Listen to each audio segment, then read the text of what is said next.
ಆಗ್ತಿದೆ.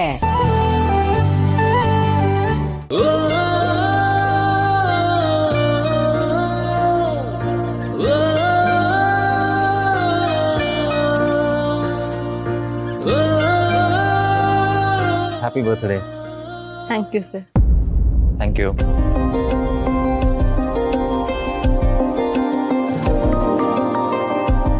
Thank you so much sir. ನಾನು ಇದನ್ನೆಲ್ಲ ಎಕ್ಸ್ಪೆಕ್ಟೇ ಮಾಡಿರಲಿಲ್ಲ ಸರ್.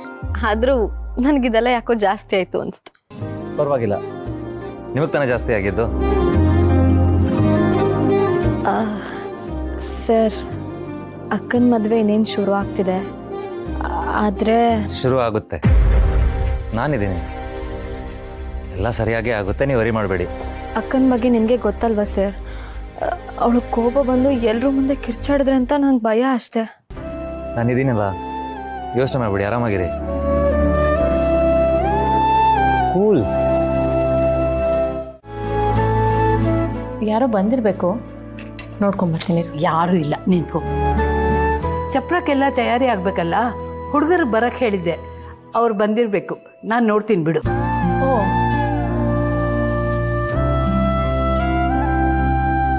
ಮರಿ, ಇಷ್ಟು ದಿವಸ ನಿನ್ನ ಆಸೆಗಳು, ನಿನ್ನ ಕರ್ತವ್ಯಗಳನ್ನು ಎಲ್ಲ ನೋಡ್ಕೊಳ್ಳೋ ಮುತುವರ್ಜಿ ವಹಿಸೋ ಕರ್ತವ್ಯ ನಂದಾಗಿತ್ತು.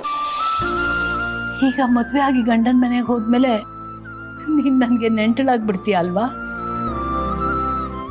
ಶಾಂತಿ, ಏನು ಅಳಿಸ್ಬೇಕು ಅಂತ ಪ್ಲಾನ್ ಮಾಡಿದ್ಯಾ?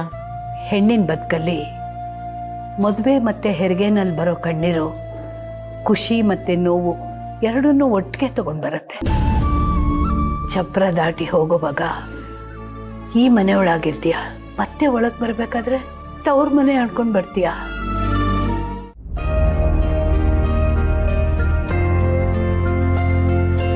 ಯಾವುದಕ್ಕೂ ನಿಧಿ ಹತ್ರ ಒಂದ್ಸಲ ಮಾತಾಡ್ಬಿಡೋಣ.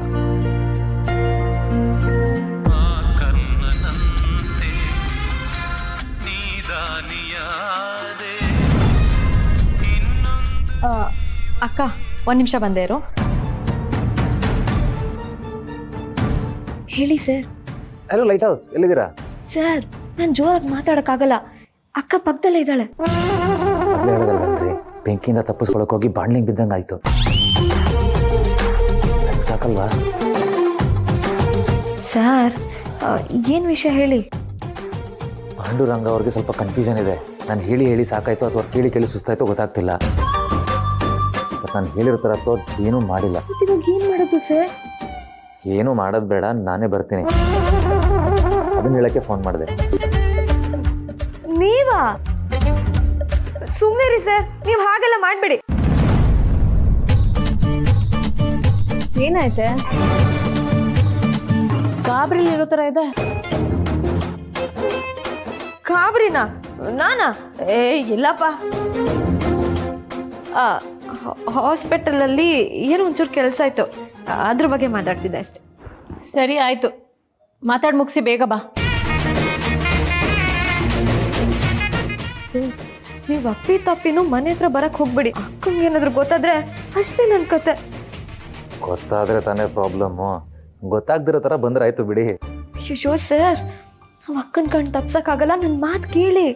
ನಿಮ್ಮ ಮಾತು ಕೇಳೋಕೆ ಬರ್ತಿರೋದು ಅಂತ ಅನ್ಕೊಳ್ಳಿ. ಇನ್ನು ಸ್ವಲ್ಪ ತಲ ಬರ್ತೀನಿ, bye. Hello sir. Sir sir Kannada sir ಬಂದ್ಮೇಲೆ ಅಕ್ಕ ಏನಾದ್ರು ನೋಡ್ಬಿಟ್ರೆ ಏನಪ್ಪ ಮಾಡೋದು?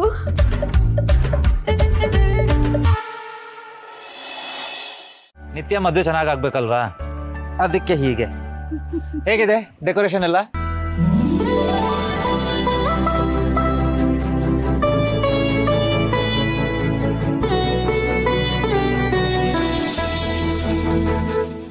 ಇದೆಲ್ಲ ನಮ್ ನಿತ್ಯಂದಲ್ವಾ?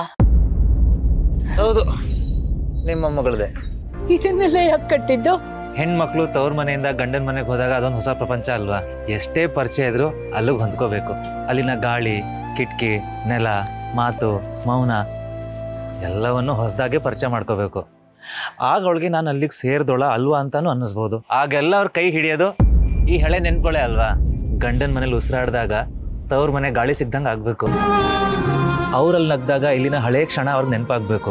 ಇಲ್ಲಿನ ಪ್ರೀತಿ, ಒಡನಾಟ, ಕಳೆದಿರೋ ಪ್ರತಿ ಕ್ಷಣನೂ ನೆನಪೇ ಅಲ್ವಾ. ಅವ್ರ ಜೊತೆಗಿದ್ದವ್ರಿಗೆ ಧೈರ್ಯ ತುಂಬೋದು, ಹೆಜ್ಜೆ ಭಾರ ಅನ್ನಿಸ್ದಾಗ ಹಗುರ ಮಾಡಿ ಮುಂದಕ್ಕೆ ಕರ್ಕೊಂಡು ಹೋಗೋದು.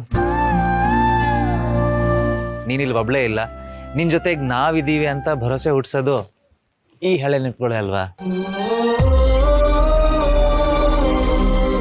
ಅದಕ್ಕೆ ನಿತ್ಯಕ್ಕೆ ಸೇರೋ ಹಳೆ ಮುದ್ದು ನೆನಪುಗಳನ್ನ ಇಲ್ಲಿ ಒಟ್ಟಿಗೆ ಸೇರಿಸಿದ್ದೀನಿ. ಇವು ಅವ್ರ ಜೊತೆ ಇರಬೇಕು ಅಂತ.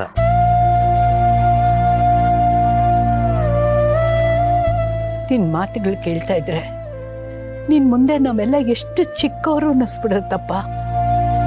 ಅದಕ್ಕೆ ಹೇಳೋದು, ನಿನ್ನ ಕೈ ಹಿಡಿಯೋಳು ತುಂಬಾ ಪುಣ್ಯ ಮಾಡಿರ್ತಾಳೆ ಅಂತ.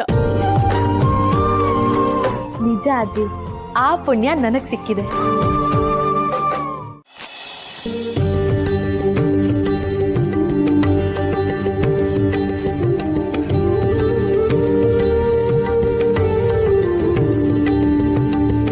ಇಷ್ಟು ದಿನ ಈ ಮನೆ ಬೆಳಗೋ ದೀಪ ಆಗಿದ್ದೆ ನೀನು. ಇನ್ ಮುಂದೆ ಹೋದ ಮನೆನೂ ಹೀಗೆ ಬೆಳಗು.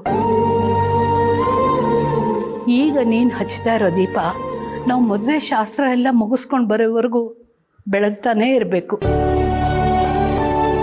ನಿತ್ಯ, ಎಲ್ಲ ಒಳ್ಳೇದಾಗ್ಲಿ ಅಂತ ಮನ್ಸಾರ ಬೇಡ್ಕೊ. ದೇವ್ರೆ, ಈ ಮನೆ ನನಗೆ ಎಲ್ಲವನ್ನು ಕೊಟ್ಟಿದೆ. ಇವತ್ತು ನಾನಾಗಿರೋದಕ್ಕೆ ಈ ಮನೇಲಿರೋ ಜೀವಗಳೇ ಕಾರಣ. ಅವ್ರನ್ನೆಲ್ಲ ಚೆನ್ನಾಗಿಟ್ಟಿರು.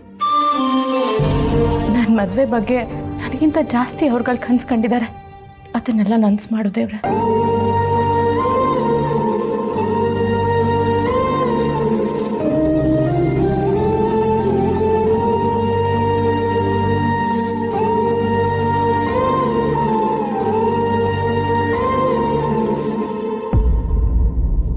ಮುಚ್ಚಡೆ, ಮುಹೂರ್ತ ಚೆನ್ನಾಗಿದೆ, ಹೊರಡ್ರಣ್ವಾ?